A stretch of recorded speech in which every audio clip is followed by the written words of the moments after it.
Olá, pessoal, tudo bem? Thiago da Capitalismo falando. Hoje o assunto é dividendos. Vamos comentar um pouco aqui sobre as principais ações pagadoras da B3, especialmente aquelas que fazem parte do índice Bovespa. Antes, claro, já deixo o convite para quem não é inscrito se inscrever no canal e para quem gostar do vídeo dar um like e compartilhar.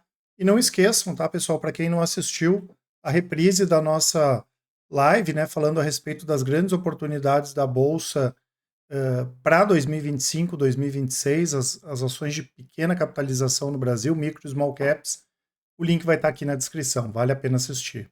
Então, hoje, pessoal, como eu comentei, eu quero falar um pouco sobre dividendos. Eu vou ficar devendo aqui a fonte, tá? Um cliente nosso passou essa lista aqui bem interessante, as principais pagadoras, né, de dividendos que fazem parte do índice Bovespa, ações aí que são bastante conhecidas, tradicionais do mercado, e pediu para a gente comentar um pouco a respeito dessas empresas, né? Vou fazer isso, tá? Mas tem uma coisa que é importante, né, pessoal, que eu vou comentar mais agora e que eu já comentei em vários vídeos, que é importante a gente lembrar, né, pessoal, que o mercado ele vai mudando, né? Então, por exemplo, quando eu comecei a investir, era arriscado investir em ações de banco, porque eu comecei a investir ali em meados de 2002, 2003, no final dos anos 90, nós tivemos uma super quebradeira de bancos, né?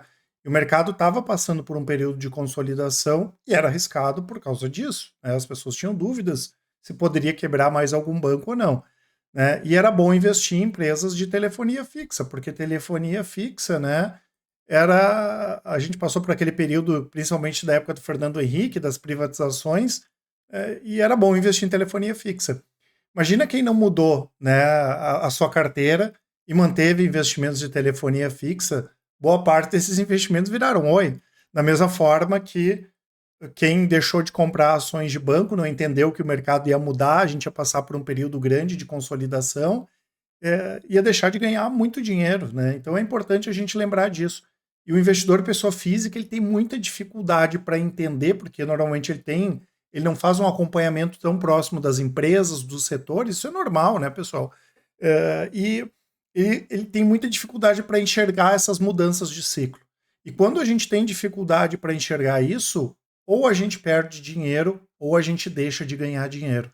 E no nosso entendimento, hoje tem alguns setores aqui que nós passamos por essa questão. E esse ciclo ele pode ser tanto setorial quanto pelas próprias empresas, né? Então nós temos aqui empresas, pessoal, do setor bancário, como Bradesco, né, como Itaúsa, que é holding, mas hoje a maior parte do resultado vem através de Itaú, né? O próprio Banco do Brasil, poderia estar Santander aqui também, que o mercado vem mudando já nos últimos anos, né? E o que eu vou falar para vocês não é, isso pode acontecer, não, isso já está acontecendo, né? Hoje e para os próximos, por longo prazo, para os próximos 10, 15 anos, os grandes bancos não vão crescer mais como eles cresceram nos últimos anos, né? Os bancos menores vão crescer mais. Ou seja, o setor financeiro é espetacular no Brasil, tá? É o melhor setor financeiro na nossa avaliação. Tanto que a gente nem tem recomendação de banco no exterior para poder, a não ser banco de investimento, para poder ter essas ações aqui dos bancos brasileiros. Mas esse cenário que eu falei para vocês, ele está dado. E olha que eu não estou falando de preço de ação. O preço de ação subir ou cair no longo prazo é consequência, tá? O que eu comento sempre é que vai acontecer isso, porque já está acontecendo, né? Olha a quantidade de fintechs e tudo mais que nós temos hoje. Esses bancos menores, eles vão crescer mais. Então aqui tem uma mudança de ciclo, né? Que esses bancos maiores eles vão crescer menos e vão se voltar mais para o pagamento de dividendos, né? Isso aí, quem acompanha os grandes bancos sabe, né? O payout ele vem aumentando em função disso. Então o que que acontece, né? Se eu tenho uma posição que é só voltada para dividendos, o crescimento do dividendos vai ser pequeno. E sempre a gente tem que olhar com cuidado essa questão do dividend yield, porque o dividend yield ele correlaciona o preço da ação em relação ao quanto a empresa dá de lucro, distribuiu de lucro, né? Então, se eu tenho um dividend yield de 10%, muitas vezes dá a impressão que é sempre bom 10%. Mas se eu tenho um yield de 10% e a ação sobe 100% e ele permanece em 10% é uma coisa. Agora, eu posso ter um dividend yield menor de 5%, mas a ação subir 1000%, esse 5% representa outra coisa. Então a gente tem que, às vezes, parar um pouco de olhar para o yield, entender o valor financeiro desse yield e o principal, pegar também empresas na minha carteira que vão lucrar mais no futuro para o meu dividendo ficar exponencializar, né? Crescer de forma exponencial, porque a bolsa serve para isso, né? Então é importante participar desse movimento, fazer aos poucos isso. Isso é um movimento que nos últimos 4 anos a gente vem fazendo, por exemplo, do setor bancário. Aos poucos a gente vai diminuindo a posição em grandes bancos e vai colocando empresas do setor financeiro, mais empresas que têm mais potencial de crescimento e que lá na frente vão pagar mais dividendos ainda, né? Então, nesse cenário, Banco do Brasil, Bradesco, Itaúsa, Itaú, Santander se encaixam, né? E aí aqui a gente tem alguns casos um pouco mais problemáticos, como é o caso do Bradesco, que o yield aumentou justamente porque a ação caiu no ano passado, né? A ação do Bradesco caiu 26% a PN, 28% a preferencial, Banco do Brasil caiu 5,19%, e no caso aqui da Itaúsa teve uma baixa de 5,16%. A expectativa para esse ano, para 2026, é de dividendos melhores. Talvez aqui Itaúsa a gente vá ver pagar mais dividendos ainda em função dos resultados melhores do Itaú em relação aos outros bancos. Mas é importante vocês pensarem no longo prazo também, tá, pessoal? Não dá para pensar só que isso aqui sempre vai ser o melhor investimento do mundo porque mudou, tá? Outra coisa é o petróleo, né? No caso aqui da Petrobras, a Petrobras tem essa questão da ingerência dos preços, né?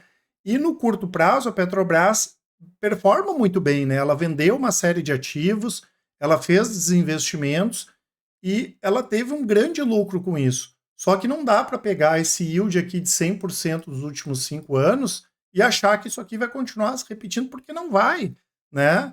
Pelo contrário, quando a gente vê as grandes petroleiras, elas estão investindo pouco, ao contrário da Petrobras, que está reabrindo fábrica de fertilizantes e tudo mais, né, justamente para aproveitar o momento que a demanda vai crescer, tanto que saiu os números já agora da OPEP, esperando uma demanda maior esse ano, à medida que a oferta vai diminuir.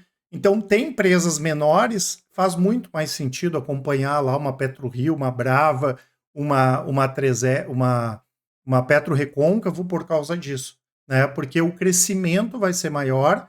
Eu não adiciono mais risco, né? Porque essas empresas têm bons ativos também, mas elas vão ter potencial de crescimento maior, tá? Agora, esse ano a Petrobras vai pagar bons dividendos, o ano que vem vai pagar também, mas vocês vão perceber que o crescimento da empresa vai ser muito menor, até pelo tamanho da empresa, da Petrobras, que já é uma empresa gigantesca, né? E se ela tentar crescer muito mais, ela vai acabar adicionando muito risco. Vai investir no exterior, vai investir na Angola e outros lugares, que a gente sabe que historicamente é muito complicado, é muito complexo, tá? Mas esse ano que vem, paga bons dividendos também. Nós temos o caso aqui de BB Seguridade, que é um pouco diferente do Banco do Brasil. O produto seguros ele é mais subpenetrado, né? E pelo gigantismo de Banco do Brasil, BB Seguridade se beneficia bastante, né? Porque às vezes o pessoal diz, vocês não gostam de estatal. A gente gosta de ganhar dinheiro, né, pessoal? Seja estatal, seja lá onde for, né? Só que a BB Seguridade se beneficia mais. E ela tem essa questão da segurança, né? De quando o juro está um pouco mais baixo, ela vende mais produtos, e por outro lado, né, quando o juro está mais alto, ela pega o valor do prêmio e coloca no mercado financeiro, normalmente aplicações atreladas à Selic, ela tem um ganho financeiro maior. Então, desses ativos aqui, esse é um que é interessante para o curto prazo e para o longo prazo também, que deve adicionar mais crescimento do que, por exemplo, o próprio Banco do Brasil. Na verdade, a gente entende que BB Seguridade é a melhor receita dentro do Banco do Brasil, tá? Outros ativos aqui, Vale, né, pessoal? Vale a mesma coisa. A gente vai ter Vale pagando bons dividendos nesse ano que vem, ok. Só que minério de ferro, a gente vai ter uma oferta maior com investimentos no Brasil, né?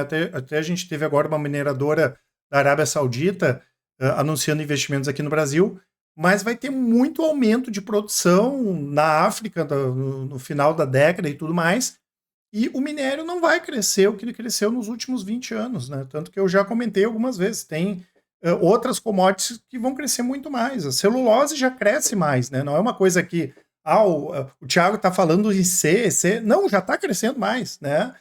Porque quando a gente já pega as coisas acontecendo, fica mais fácil de de projetar, né? Então a Vale caiu 23% ano passado, ela é uma boa pagadora de dividendos, ela tem a parte de materiais básicos, que é o que a gente está de olho, caso eles façam um IPO, que é focada em níquel e cobre, não dá para descartar que eles façam um IPO, né? Mas tem opções mais interessantes aqui quando a gente fala de dividendos no longo prazo e de crescimento, tá? Como, por exemplo, o setor de celulose, né? Nós temos aqui as empresas de energia, tá, pessoal? A CEMIG é possível. Privatização é meio complexo, né? Mas a CEMIG tem ativos para vender, tem Taesa, tem outros ativos também. Não dá para descartar que ela faça a venda desses ativos. Isso deu uma turbinada nos dividendos dela. Mas se a gente pensar em termos de tamanho de empresa, não dá para descartar que vendendo alguns ativos a CEMIG até diminua de tamanho, tá? E a gente entende que boa parte da melhora dela, que vem desde ali de 2017, 2018, ela já aconteceu, então não tem muito upside, vamos dizer assim, tá? Mas é uma boa empresa. O ano passado as ações subiram quase 41% e também é uma boa pagadora de dividendos, tá? Nós temos aqui a Engie, que já é mais interessante, porque a Engie, em termos de gestão, é superior à CEMIG, né? E além disso, a Engie está em mercados que vão crescer bastante e que pagam muito mais dividendos do que só transmissão, distribuição, geração, que, por exemplo, o mercado de gás, né? Hoje a Engie tem uma das melhores empresas da bolsa, que é a TAG, né? Que é a transportadora associada de gás, que dá muito dinheiro, né, pessoal? Eu já comentei algumas vezes sobre isso. Essas empresas de gás aí têm margens de 30%, 40%. Vidia com gás aí, que está lá na holding da Cosana Compass, tá? Então a Engie é bem interessante. As ações caíram o ano passado, os resultados estão bem pressionados nos últimos anos. Eu posso comprar um ativo muito bom, com uma qualidade muito boa. Talvez em termos de gestão seja a melhor ação hoje, a melhor empresa, né, da B3, tá? Nós temos outras empresas aqui, como é o caso da Gerdau, né, pessoal? A Gerdau é muito mais cíclica. A Gerdau vai continuar crescendo, ela tem outros mercados, como por exemplo o mercado de grafeno, o mercado de aços especiais, quando a gente fala em eletrificação de veículos também, né? Ela é forte no mercado interno, muito forte no mercado externo, aço para construção nos Estados Unidos, só que ela é bem cíclica, né? O setor de construção talvez seja um dos mais cíclicos. Ela vai ter anos que vai pagar muito dividendo e tem anos que vai pagar menos, né? O que não dá para fazer é projetar o que aconteceu entre 2020 e 2022, que a empresa foi os quase três melhores anos da empresa desde 2006, 2007, e achar que ela vai pagar sempre aquele yield monstruoso, né? Tanto que o dividend yield dos últimos 5 anos está em 52%, né?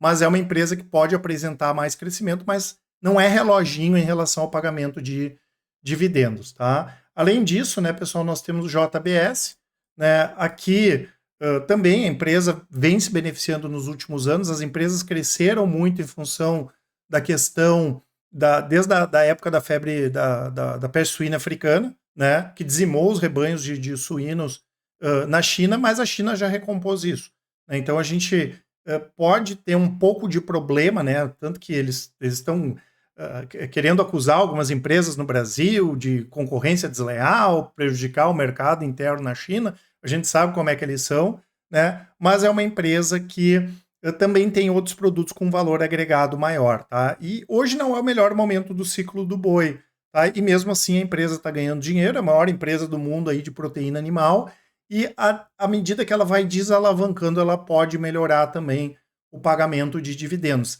Então, em termos de crescimento de receita, né, pode ser que a JBS não vai crescer nos próximos 5 anos como cresceu nos últimos 5. Mas na última linha, lá em resultado, lucro, caixa, ela tem muita coisa para melhorar. Até porque, como ela fez muita aquisição, às vezes demora um pouquinho para fazer as sinergias dessas aquisições. Então, ela vai melhorar bastante no resultado na última linha. Isso pode impulsionar, sim, um pagamento de dividendos maior, que nos últimos 12 meses está em 8%. Isso aqui deve crescer bastante considerando o preço atual das ações. E Telefônica, né, pessoal, que é outra empresa aqui do segmento que a gente fala de utilidades públicas, né, que é energia, saneamento.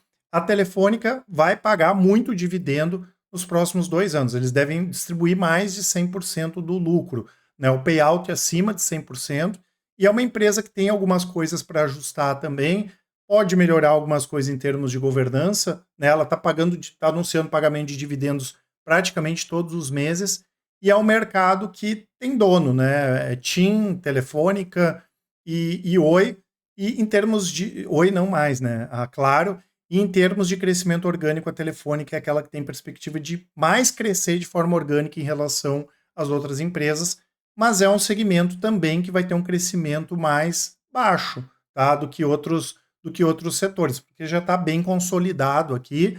Então, esse tipo de posição é melhor ter uma posição numa carteira de dividendos menor e deixar outras posições de empresas que vão crescer mais, né? E vão acabar entregando mais dividendos no futuro. Então, nós temos aqui boas pagadoras, empresas que devem pagar bons proventos aí em 2024. Acho que mais atenção somente aqui para a Gerdau, em função dessa ciclicidade que eu comentei, mas é importante, né, quem só tem essas empresas, quem tem só Banco do Brasil, Vale, Bradesco, abrir a mente, tá, pessoal? Porque a gente tem oportunidades aqui sem acrescentar muito risco e que eu posso ganhar mais dinheiro de empresas que já estão crescendo mais do que essas aqui, tá certo? Lembrando que eu vou deixar para vocês aqui na descrição também o nosso site, tem informações ali das nossas assinaturas, da Casa de Análise, da Research, da Capitalizo, o nosso serviço de consultoria para quem tem valores acima de 300 mil reais, o nosso relatório de performance sempre atualizado, com os resultados de todas as nossas estratégias. E eu lembro que a Capitalizo tem os melhores resultados do mercado e o melhor atendimento também. Por isso, em caso de dúvidas, basta nos chamar no WhatsApp, que com certeza, né, mandando um áudio ou um texto, o pessoal do atendimento vai auxiliar todos. Um grande abraço e ótimos investimentos. Até mais!